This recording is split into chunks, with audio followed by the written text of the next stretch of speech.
Now, I'm a dry skin girly, especially in the winter, but honestly throughout the whole year. And I use tretinoin, which makes my skin extremely, extremely dry.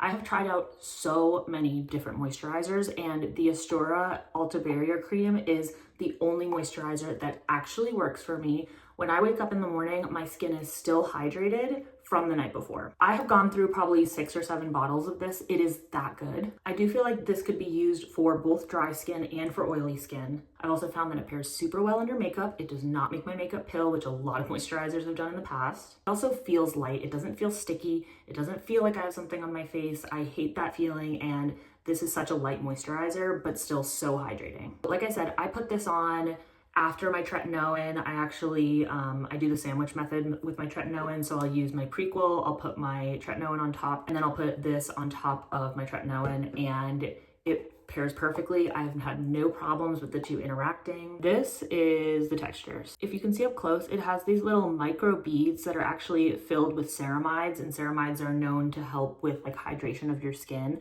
I also love that this has no scent. You're gonna see like how glowy this makes my skin. Let's take a look at the glow in my skin. I mean, does it get much better than that? Like, talk about hydration, talk about younger looking skin. This is the product you need in your life.